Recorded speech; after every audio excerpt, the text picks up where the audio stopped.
Good afternoon, everyone. Before starting with our presentation, we would shortly like to introduce ourselves. We are three students from the final year of Business Administration Bachelor of KUL, and this is our final project. It's a part of our Bachelor Thesis. So, let's start. Okay, so hi everyone, I'm Ferit, I'm 23 years old, I'm coming from Turkey, and in the future I would like to start my own business, and the one thing that intrigued me the most is that I was able to personally experience a startup environment, how things work in a startup, how do different domains function, etc. So I was very eager to work in this research project from day one. Hi, my name is Tara. I'm 22 years old. I come from Croatia. I've been living in Belgium for 5 years now, and I've been working for a startup already for quite some time. And therefore, I wanted to learn more. I wanted to see how it is in a bigger incubator, and to find out more about startups. Hello, I'm Ellen. I'm 21 years old, and I'm Belgian. I was interested in this project because in the news lately it has been said a lot that students have difficulty finding a job, and I wanted to see how we could improve this and how companies could improve finding students. I'm very serious. For this project, we worked closely together with Startup Factory. Startup Factory is a Belgian incubator that monitors and coaches startups and provides them with expert knowledge from its community of entrepreneurs. At Startup Factory, they believe that the right staff is crucial for the startup. They say that an A team with a BID is better than a B team with an AID. At Startup Factory, they are looking for young people with the right mindset, but they feel like students still prefer working for a big established company. So for this project, we will try to find out what drives students to choose a career in a startup.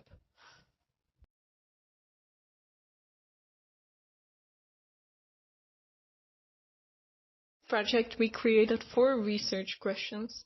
Firstly, we will be looking at whether university students prefer working at a startup company and what the reasons are why they would or would not work at a startup.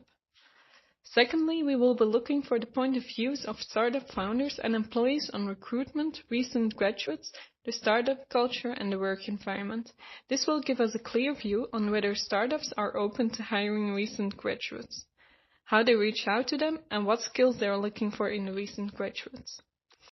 Thirdly, we will look at the characteristics that students who do want to work in a startup have, to see if these characteristics match with the characteristics that the startups are looking for. Lastly, we will be looking at whether students have enough of the innovative and entrepreneurial skills to succeed in a startup. For our research objectives, we will firstly be conducting interviews with 6 to 8 representatives that either work at Startup Factory or work for a startup that is a part of Startup Factory. With these interviews, we will be able to answer the second research question.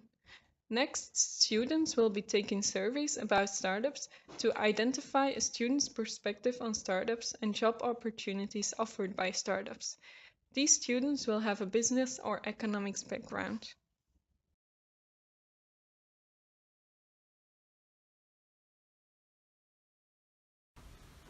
In this slide, we will be shortly talking about our literature study. We have divided it into 3 parts: introduction, challenges and values, and student startup fit. In the introduction part, we were working on finding a right definition for the startups, since it wasn't really an easy task. We'll be talking about the challenges and values of a startup. A big challenge for the startup is the financing. We see that in Europe, they heavily rely on their personal savings as internal financing. Secondly, they will look at their friends and family to find enough money. And thirdly, they will try to get government subsidies and see if they can get a loan from a bank. For the values of a startup, we see that there are 3 pillars needed to have a thriving startup: the market, the industry, and the team. If one of these pillars is weak, the business is likely to suffer. We also see that in a startup environment, the main thing investors are looking for is a great team. This is the biggest asset of a startup. Many startups are founded by an entrepreneur, but an entrepreneur is not enough to make this a successful startup. There needs to be a team that supports the entrepreneur, that can keep the company's focus and deliver according to plan. When a startup wants to have a great team, it needs to recruit people. For this part, entrepreneurs tend to turn mostly towards their immediate circle to look for a team. Therefore, it is said that the network of the entrepreneur will determine the success of the team. The more one networks, the more qualified people he or she will find to build his or her team. Furthermore, it is not a good idea to hire friends as employees, since they will not see you as their employer but as an equal, which will make work more difficult. It is good, however, to have a friend as a partner in the business. Once you have a team, it is very important that you have a great culture. A positive culture leads to higher productivity and lower employee turnover. Hiring the right people is important, but they also need to have characteristics that complement each other. Otherwise, working together will be very hard. Since not everyone in the startup is very experienced in all the domains, they should also create a learning culture, so employees can keep up to date with their knowledge and have more understanding in what the startup is about and how all the different parts work together. And in the final phase of our literature review, we focus on how students fit in overall with startups. And to measure such fit, we first made use of guest surveys, which is one of the largest entrepreneurship research projects in the world that focus on students' entrepreneurial intentions and activities. And we would like to highlight the fact that since we have considered startups to have less than 85 employees, we have classified them under small to middle-sized enterprises in this context. And we have found a high desire among students to work for an SME immediately after graduation for both international and Belgian sample, as 35% and 37% of students respectively considers working at SME immediately after graduation. On the other hand, we found that the students who like to start their own businesses immediately after graduation were pretty low in both international and Belgian samples, but that changes 5 years after graduation as more and more students feel prepared and experienced to start their own businesses. Therefore, we suggested that a startup can take advantage of such situation by means of recruiting those that want to start their own businesses 5 years after graduation and benefit from their innovative mindsets, which could go a long way toward providing students with valuable experience as well as helping startups meeting organizational goals. Next, we have attempted to determine the advantages and disadvantages of working at a startup compared to a big corporate. So we have found the following as the most important reasons behind working for a startup, such as students get the opportunity to diversify their skill set, that startups offer a very dynamic environment since there are always challenges emerging, there are numerous networking opportunities, and the fact that the employees have a more direct involvement in the decision-making process compared to working at a big corporate. And last but certainly not least, in a startup, employees can see concretely the impact of their work.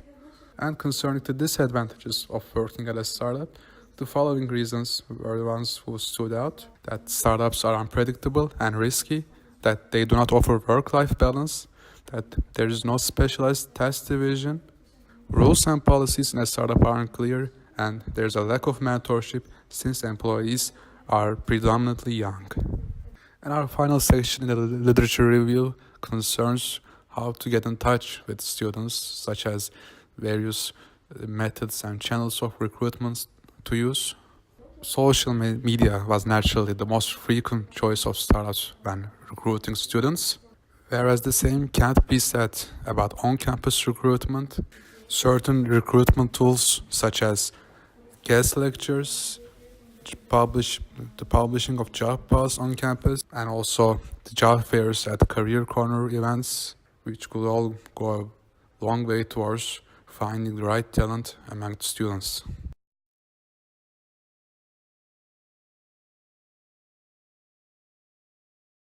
This slide will talk about the methodology of our paper. As Ellen has mentioned already, we have divided our research in two different parts: quantitative in the form of surveys and qualitative in the form of interviews. Our interviews were structured, and we have conducted a total of 7 interviews with employees of Startup Factory and its startups. Interview itself was divided into 11 different questions and lasted around 25 to 35 minutes. All the interviews took place at the GO station, so at the Startup Factory. Our surveys, on the other hand, they were done by a software called Qualtrics. They consisted of 14 different questions that were divided into 4 blocks. Block number 1 being general questions, then students' working intentions after graduation and startup experience. Third block was about recruitment, and the final one was about students' characteristics. Total time to finish the survey was 5 to 7 minutes. In total, we had 129 survey participants, but due to errors while filling in the surveys, we had to omit some, so the final number was 117.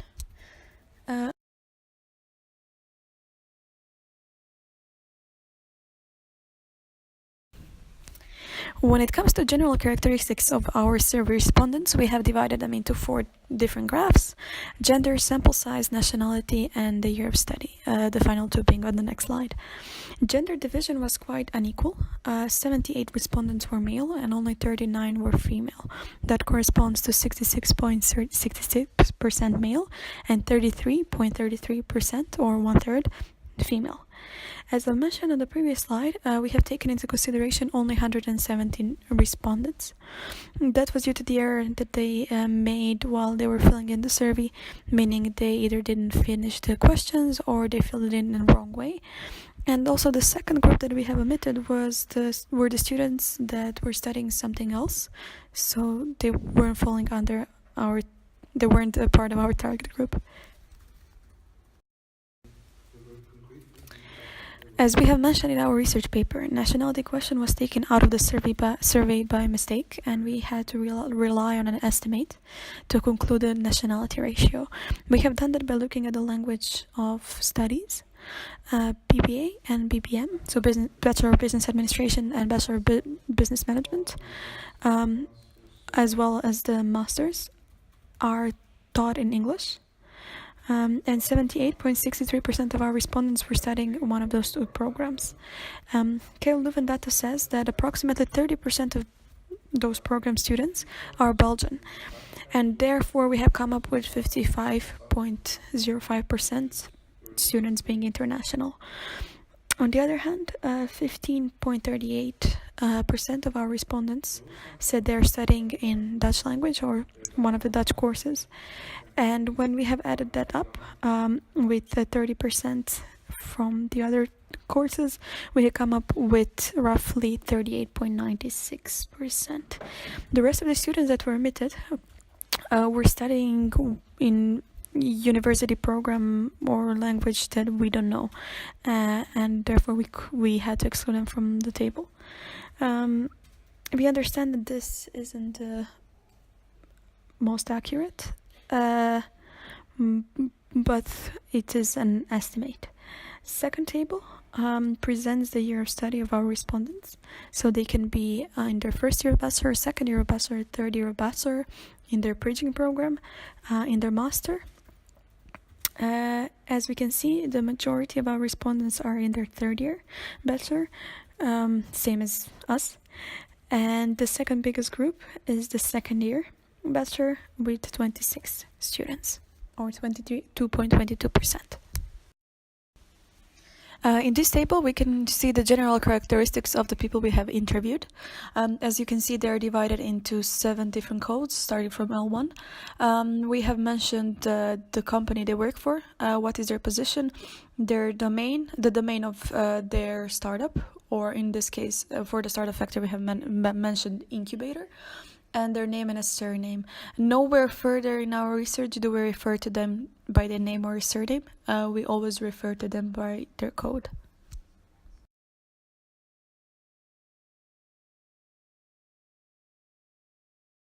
So, first question, how would you explain your experience with a startup?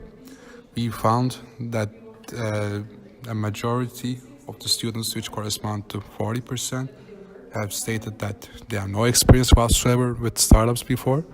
And the second most answered question was a family member or a close friend owns or works for a startup. And the next following answers were I have done or I'm doing an internship for a startup, and I have worked and I'm still working for a startup, respectively. And our next question concerns whether right after graduation the student would prefer working for one of the options below, as can be seen on the graph, which ranges from startup to a family business. We found out that most frequent choice was working in a large business, and it was followed by working in a medium-sized business, which was voted by a total of 26 respondents. The third most frequent choice was working in my own business, which corresponded to 24 respondents. And then we also applied further analysis, which showed that the most often second choice was working in a medium-sized business, which was followed by working in a small business, and the third one being working for a startup. And regarding the third choices, a majority put working for a startup as their third choice. It was followed by working in my own business as the second most popular answer among the third choices, and finally working in a large business. So when we further applied deep investigation, we found out that working for a medium-sized business was the most often picked answer among all, either as number 1, 2, or 3. It was selected by a total of 67 people, which corresponded to 57% of our sample size. And moreover, if we make a comparison of this result with the ones of the guest survey in the literature review, we find certain consistencies, such as when students were asked whether they would like to start their own business after graduation, that percentage was more or less around 8 or 10%, which was low, and the same can be observed here as well. And another consistency is that we also found in the guest survey as well that large, medium, and small-sized enterprises were the most popular choices among students. And another question from the survey we would like to further highlight is what are the 3 most important reasons behind working for a startup? And of course, this question was only directed to the students who answered yes to the question of whether you would like to work for a startup after graduation. We found out that the most popular number 1 choice was that I'm attracted to the idea of working with a small and closely connected team, which was followed by startups are financially very attractive. And when it comes to the second reason, a majority put their second choice to be I'm attracted to the idea of working with a small and close connected team as well. And concerning the third most important reason, a majority of those went to in a startup I can see the impact of my work, and startups offer a very dynamic working environment as there are always challenges emerging.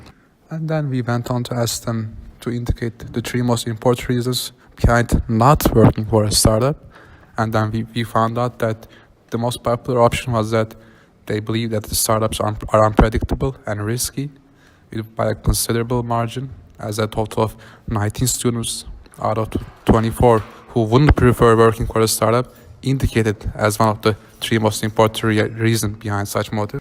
And this was followed by the choices that there's a lack of mentorship since employees are predominantly young and rules and policies in a startup are unclear. So these were the most popular reasons behind not working for a startup. And the last question we would like to highlight from the survey is, what would you like startup to focus more on while recruiting? And we found out that 27.2% of students suggested that a startup should provide more information both company and job-wise, which points to a more clearer and more thorough job description. and this was followed by 18% of the students demanding more promotion at campus, whereas more promotion on social media and presenting challenging projects corresponded to 14 and 16% of respondents respectively.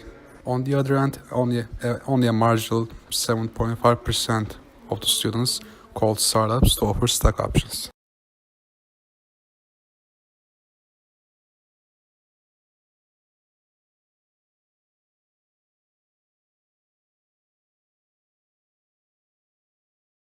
Table is an overview of the analysis of the interviews. It shows how many people work at the company, how they approach recruitment, and what skills and characteristics they are looking for. We see that a lot of people like to use social media to recruit people. However, some people prefer to have face-to-face contact, since this immediately tells them how motivated the applicant is and how their energy is and what their mindset is. We also see a common theme when we look at characteristics. Proactive, spontaneous people who are highly motivated and have the right mindset are the people all the interviewees are looking for. The second part of our interview analysis talks about the pros and cons of working for a startup. We have asked our interviewees different questions concerning startups' environment and culture. This table shortly summarizes their opinion. They have mentioned that when an employee works for a startup, they can diversify his or her skill set more, and they have a greater sense of responsibilities as opposed to working for a big corporate firm. They can also directly see the impact of their work, and the hierarchy differs. Startups most often don't have a strict structure. The environment is less stressful and culture is more family-like. Many interviewees mentioned the importance of a startup culture. Negative aspects mentioned by them were that in a corporate world, there are many experienced employees and they're able to give the proper mentorship to a newcomer, while in startups that is often not the case. Unfortunately, another often mentioned negative side of startup was the job insecurity. And now we'll talk about certain biases and shortcomings that might have been caused on our behalf in the execution of this research project. First, we admit that the sample size of 117 students might have been rather small and may not represent the entire population of either business or economics students at KU, which might lead to high variability and negatively impact the reliability of the results of the survey. And second, since we distributed the survey solely on Facebook groups, we think that this might have resulted in the underrepresentation of certain types of groups, such as student entrepreneurship clubs, which might have provided us with more insightful responses. Third, we acknowledge that certain questions might have been classified as leading questions, a type of response bias that unfairly favors one response over another. An example of such a leading question might be indicate the 3 most important reasons from a list of 10 to work for a startup, and therefore to avoid such bias, we allow students to provide alternative reasons by simply selecting the other option. And fifth, and fourth, since the interview is a qualitative research method, whereas the survey is a quantitative one, it might have proved a little difficult to compare results in between and refer one to the other. And we also have to mention that we didn't strictly follow the interview structure and had to improvise a bit in some point, and therefore not all the questions of this structured interview might have been covered by the interviewees. And fifth, since the startups that are part of the incubator startup factory are more or less all in the early stages of their development, we find it useful as well to compare the insights that we have gathered from them and the recruitment methods with the ones of large and already established startups in order to generate more reliable results. And finally, due to our error in wrongly omitting the nationality question in the beginning of the survey, we had to base the ratio of international students to Belgian ones on rough estimates from data that we have gathered from the KU11 website.